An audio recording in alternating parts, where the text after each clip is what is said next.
My name is Detective Robert Harrison, Chicago PD, retired as of 2023.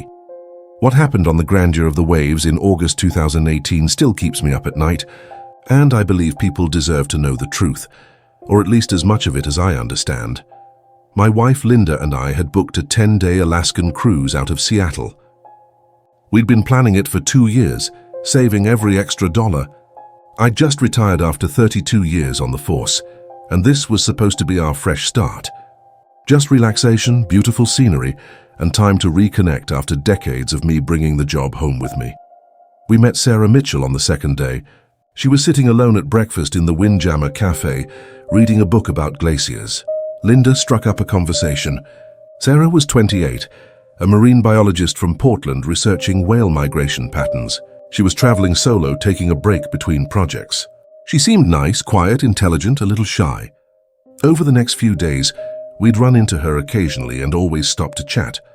On the 5th day, we were supposed to dock in Juneau. That morning, I woke early, old cop habit, and decided to walk the deck before breakfast. It was around 5:30 a.m. and the ship was quiet. The sun was just coming up over the mountains, and the air was cold and crisp. As I walked past the outdoor pool on deck 11, I saw Sarah standing at the railing, staring at the water. We were still about an hour from port, moving slowly through a narrow channel with mountains on both sides. The water below was dark, almost black, with mist rising off the surface. "Beautiful morning," I called out. She turned, and I immediately knew something was wrong. Her face was pale, her eyes red like she'd been crying. She wore pajamas and a thin robe, nothing warm enough for the temperature. "Sarah, you okay?" I walked closer. Her voice came out shaky. "Do you ever feel like you're not supposed to be somewhere? Like you made a wrong turn and ended up in the wrong life? Strange thing to say at 5:30 in the morning. You having second thoughts about the trip?" "No, it's..." She stopped, shook her head. "Never mind. I'm just tired. Couldn't sleep. I should have pressed her. With 32 years as a cop, I'd interviewed thousands of people. I knew when someone was in distress. But I didn't. I made small talk about the scenery and headed to breakfast. That's something I'll regret forever. Sarah never showed up for breakfast. Linda and I didn't think much of it, figured she was sleeping in. But when we returned from our Juneau excursion that afternoon, crew members were going cabin to cabin on deck 8, knocking on doors, asking questions. Sarah Mitchell had been reported missing. Her cabin steward had entered her room that morning and found the bed untouched. Her purse, phone, and ID were still there. Her shoes were still there. But Sarah was gone. I immediately went to ship security and told them I'd seen Sarah that morning. They took my statement, and I could see the concern on their faces. The head of security, Peterson, told me they'd been reviewing footage all afternoon. "The last time we see her on camera is 5:47 a.m., Peterson said. "She's walking toward the aft section of deck 11, then nothing. She just vanishes." "What do you mean, vanishes?" "I mean we lose her. There are blind spots in our camera coverage, mostly in stairwells and some outdoor areas. We see her heading that direction, then never again. Not on any camera, on any deck. They searched the entire ship. Every cabin, storage room, crew area. They checked lifeboats, the engine room, the theater, the spa. They made PA announcements every hour. They showed her picture to the entire crew and over 3,000 passengers. Nobody had seen her after that morning. The Coast Guard was notified. When we docked in Ketchikan the next day, FBI agents came aboard. I talked to them for over 2 hours, walking them through everything I'd seen and heard. They interviewed Linda. They interviewed everyone who'd had contact with Sarah. Here's where it gets strange. The FBI pulled footage from multiple cameras and pieced together Sarah's movements. After I'd spoken with her at the railing, she stood there alone for 12 more minutes. Then she walked toward the aft deck, exactly as Peterson said. The last camera captured her opening a door to an exterior stairwell at 5:47 a.m. Those stairwells run along the ship's exterior, connecting the decks. They're exposed to the elements, just metal stairs with railings. The FBI reviewed footage from cameras on the decks above and below. They checked the timing down to the second. Sarah entered that stairwell. She never came out. "That's impossible," I told Agent Morrison, the lead investigator. "There's only 2 ways out, up or down. She had to exit somewhere." "You'd think so," Morrison said, "but we've gone through every frame.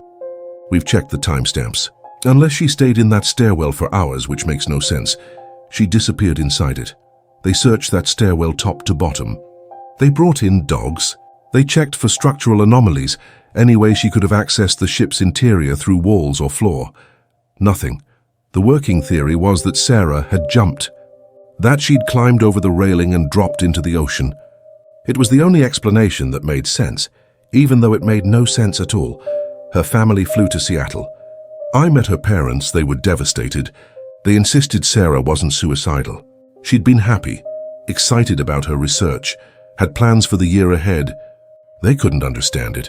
Neither could I. The official Coast Guard report, issued 6 weeks later, listed Sarah Mitchell as lost at sea, presumed deceased. The FBI closed their investigation after 3 months. No evidence of foul play. No witnesses, no body. Just a young woman who walked into a stairwell one foggy Alaska morning and ceased to exist. But here's what still bothers me. What I've never told anyone except Linda. 2 days after Sarah disappeared, we were having dinner in the main dining room. We were leaving the next morning. The cruise was ending. I was still shaken. Couldn't stop thinking about Sarah's face that morning, how scared she'd looked. Our server, a young woman named Juliana from the Philippines, came to take our order. As she was writing down Linda's order, she suddenly stopped and looked at me. "You're the man who saw the missing girl," she said quietly. "Yes," I said. She glanced around, making sure no one was listening. Then she leaned in close. "My friend works late shift in housekeeping. 2 nights before that girl disappeared, my friend was cleaning the pool deck around 2 a.m. She saw something strange." "What did she see?" "A group of people at the back of the ship, by those stairs where the girl disappeared. Maybe 6 or 7 people, all in dark clothes, standing in a circle. My friend thought it was weird because it was so late and cold, and they were just standing there, not talking, not moving. She said it made her uncomfortable, so she finished cleaning fast and left." "Did she report it?" Juliana shook her head. "She didn't think it was important at the time. Just strange. But after the girl disappeared in that same spot, she told me she's scared to tell security. She needs this job." "What does she think she saw?" Linda asked. Juliana hesitated. She said when she was leaving, she looked back one more time. The people in the circle were all looking down at the center. And she thought, she's not sure, but she thought there was someone lying in the middle of the circle. On the ground, I felt ice in my stomach. "Did she see who it was?" "Too dark, too far away." She said she probably imagined it. I tried to get Juliana to have her friend talk to security, to the FBI, but she refused. She was terrified of losing her job, of being blamed. I tried to find her friend myself, but Juliana wouldn't give me a name, and I was off the ship the next morning. I did report the conversation to Agent Morrison. He said they'd look into it, but I never heard anything more. The case was closed. I've replayed that morning 1,000 times. Sarah standing at that railing, looking out at the dark water, the fear in her eyes. Her question: "Do you ever feel like you're not supposed to be somewhere? What if she wasn't suicidal? What if she was scared of something, someone? What if those people weren't just standing in a circle? What if they were waiting? I'll never know. Sarah Mitchell is gone, and whatever happened to her in that stairwell, whatever truth disappeared with her into the cold Alaskan waters, went with her. But sometimes late at night, I think about those security cameras showing Sarah entering that stairwell, but never leaving. I think about 6 or 7 people standing in a circle in the middle of the night in that exact location. And I wonder if maybe there are things that happen on these ships that never make it into any official report. Things too strange, too disturbing, too impossible to explain. Things it's easier to just call an accident and move on from. But I can't move on. Every time I close my eyes, I see Sarah's face. And I hear her question echoing. "Do you ever feel like you're not supposed to be somewhere?" I think Sarah was trying to tell me something that morning. I think she knew something was wrong, and I failed her by not listening. That's my story. That's what really happened. Make of it what you will.